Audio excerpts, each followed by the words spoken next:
Danas sadimo paradajz koji zahtjeva minimum pažnje, kako bih nazvao paradajz za neradnike. Ajde da vidimo koja je to sorta i kako ga mi posadimo. Posadimo i zaboravimo.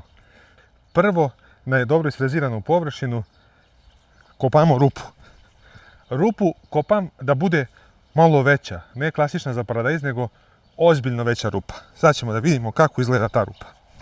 Evo ovako, znači jedan ašov je tu.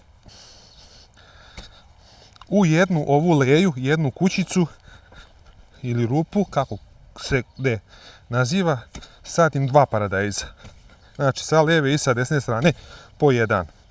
Ovaj paradajz ne zahteva podupirač, ne zahteva kolje, kočić ili bilo šta što može da ga drži, da se podvezuje, da se veže vremenom da se radi, već ga posadite i ovakav paradajz ste možda viđali na njivama gdje su ljudi posadili celu njivu paradajza i samo su razvukli foliju kako ne bi prorastala trava, korov prolazio između i kad on leži, kad zri, da leži na toj foliji, da ne bude prljav, da bude lakše za transport, higijena i ostalo. Mi smo to malo modifikovali. Zašto sadim ovaj paradajz? Pa ovo je jedan od paradajza koji sadimo. Najviše vole da jedu u salati čeri paradajz kod nas. Osim čerija, najslađi nam je volovsko srce ili goveđe, kako ga neko zove. Taj paradajz nam je broj 1 za salatu i za mlevenje. Ovaj paradajz je dobar jer slabije ga napadaju bube, jednostavan je za održavanje, možete da ga zaboravite, bukvalno možete da ga zaboravite, posadite ga i dovoljno mu je da mu pada kiša, atmosferske padavine da ga zalivaju, morat ćete samo kad ga posadite protiv plamenjače da ga tretirate nekad kao i svaki paradajz što mora. Da li ćete primjenjivati sredstva zaštite u poljoprivrednoj apoteci, da li ćete primjenjivati alternativna neka sredstva koja ste pravili ili bio sredstva, to je na vama. Izbor uglavnom mora da se pobrska protiv plamenjače i to je jedino što treba da radite s njim. Ako se neka seti da ga zalijete, zalijte ga. Ako se ne setite, u tom će biti malo sitniji, ali ćete svakako imati paradajz. Ovdje imamo jednu rupu koja je malo veća. Zašto je malo veća rupa? Zato što kad posadite paradajz i koren paradajza jako se razgrana, kiša pada, stalno se ta zemlja ili zalivate, stalno se ta zemlja spira, spušta se dole, spušta i desi se da korenov sistem posle 2 mjeseca, tamo negdje jul, avgust, da korenov sistem postane ogoljen. Da se vidi koren, da se vidi korenove dlačice i on tu dehidrira, brže gubi vodu, brže propada, smanjuje mu se vek trajanja. Kako pripremam rupu? U ovu rupu sipam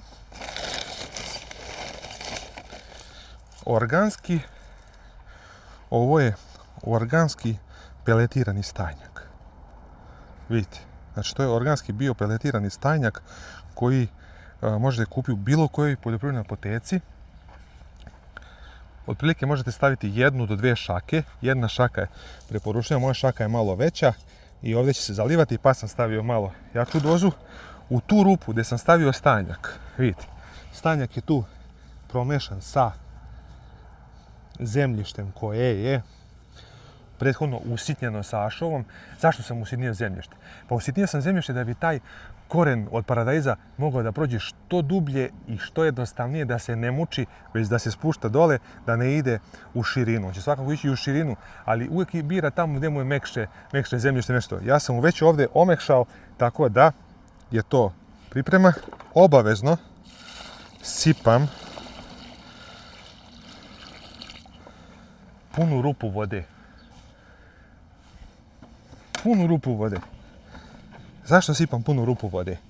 Pa zato što će sad taj peletirani organski stajnjak da se s jedne strane rastopi, s druge strane sam omekšao tu da taj koren može da se širi, da može da bude uvlažno, da se spusti u vlažno, jer paradajz voli vodu.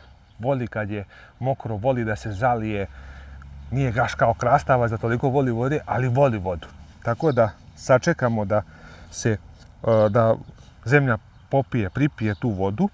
Šta još radim? Paradajz, uvijek sadite paradajz prepodne, ujutru prepodne ili popodne. Nemojte ga nikad saditi kad je baš vruće, kad je vrućina, jer može da se ne primi na taj način. Treba mu, recimo, najbolje predveče ga posaditi. Tamo negdje 6-7 uveče posadite ga i on ima noć koja mu je prohladna, nema taj šok. Čim ga posadite, zalijete ga ponovo, bude sve ekstra. Koji paradajz ovdje imamo? Ovdje sam doneo paradajz koji se zove koral. Sorta paradajza je koral. To je paradajz koji raste, koji se bokora, nema potrebe ovi tići. Kod klasičnog paradajza, recimo kao kod volovskog srca ili bilo nekih drugih ličerija, vi morate da zalamate ove tiće, da se ne bokora, da se ne bude čupav, da ima svetlosti, da bude provetren, da ga ne hvata plamenjača, sve to morate raditi. Kod ovog paradajza ništa od toga ne morate da raditi. On se bukvalno pretvori u jedan žbun. I taj žbun i taj njegov list u stvari čuva plodove od opekotina, od sunca, od plamenjače, od svega toga. Tako da, rupa pije vodu. 2 imam, ukrstim ih uvek. Evo ovako. Ja ih nekako ovako posadim da budu položeni i ovako da budu i onda tu se korenje, to se ispreplete. Zašto ovako? Zato što kad imate vetrovito jako, kad imate velike vetrove, kad imate sredinu koja je na otvorenom, gdje nemate podupirač, gdje nemate kočić, gdje nemate stup, gdje nemate ništa, kad se on uplete ovako korenje, oni čuvaju jedan drugog. Znači neće da ga izvali vetar, neće da se polomi, neće da bude problem. Tako da pokušajte da posadite ovako sa strane, ukoso neka korenove dlačice se prepletu ovako i oni će da čuva, jedan drugog će čuvati, tako da imat ćete neki minimalan rad ako ne možete da stignete. Jer jednostavno ne možete sve ni da imate i ne možete da stignete. A ako vam stalno pričaju imaš paradajza? Pa imam, evo kupio sam 10 struka, 15, 20, 30, koliko kome treba korala, zasadio sam i možete se hvaliti da i vi imate paradajz. Tako da, za blago je reći, niko nije neradnik ko je posadio nešto, ali za one koji malo manje imaju vremena, idealan paradajz, idealan. Evo ovako, voda je prepila, šta radim? Nije još skroz, ali tu je. Ubacujem jedan mali sloj rastresite zemlje, ponovo ga mešam sa vodom đubrivom, evo ga, i u ovu vodu, vidite ovako, evo ga, ovako, malo dublje, sadim paradajz, trudite se da ovako, ovi veliki komadi, da ih ovako usitnite, jer najfinija, ova zemlja je već đubrena sa stanjakom, pa se vidi po njoj, tako da ne moramo preterivati. Paradajz, krastavac, lubenica, svo to povrće obožava stanjak. Vi ako nemate peletirano đubrivo, možete da kupite stanjak i da stavite pregoreli, izgoreli stanjak. Uvek ponavljam i pričam svima, ako možete kupite stanjak od ljudi koji gaje koze.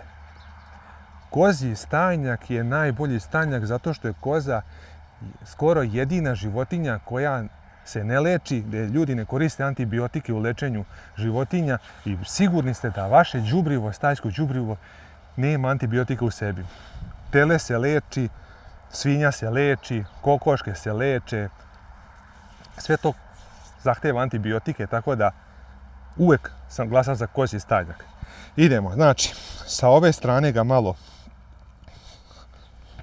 podignem, ovako, s druge strane isto tako. Ja sam njega sad poprilično duboko posadio. Šta mu radim? Pravim mu kao malu humku. Onaj ko bude ovo gledao i ko sadi na hiljade struka paradajza, reći će, aj mali, tako se to ne radi. Ali, za one ljude koji sade do 50 struka paradajza, ne gubite ništa vreme, ali kasnije vam mnogo pomaže. Kako vam pomaže? Pa sva voda koju budete sipali i zalivali, sipate tu. Tu smo znači ukrstili 2 korena, oni su se ovako združili. Znači ukrstili smo korenje koje će biti kao prsti kad se prepletu ovako. Tu ćete sipati vodu, korenov sistem će direktno dobijati vodu, štiti se od vetra, neće ga polomiti, ima dovoljno dubine.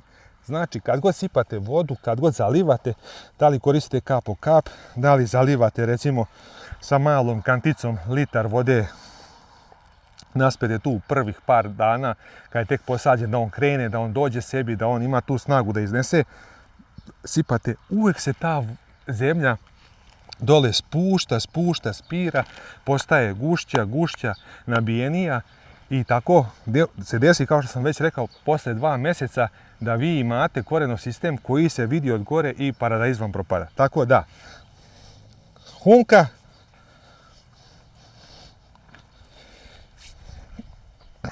to je to. I evo da pokažem za kraj kako finiširamo, tako što spremili smo, tu je humka, napravili smo taj deo gdje je koren isprepletan, 1 kantica se sipa vode. Pazimo da ne sipamo po lišću, jer ako sipamo po lišću, automatski dovodimo do toga da može da ga uhvati plamenjača. Pogledajte kako pije vodu. Hop. Otprilike ova kantica ima 1 litar vode. On prepija, čekamo da se spusti.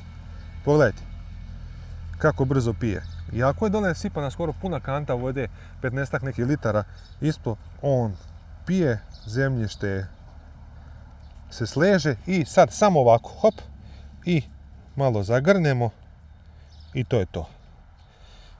Ovim zagrtanjem smo spriječili da u toku dana, u toku noći, u naredne 2-3 dana, da sunce isušuje ovaj deo, da on tu dehidrira i da isparavanjem ove vode isto potencijalno stvara plamenjaču. Tako da, to je to.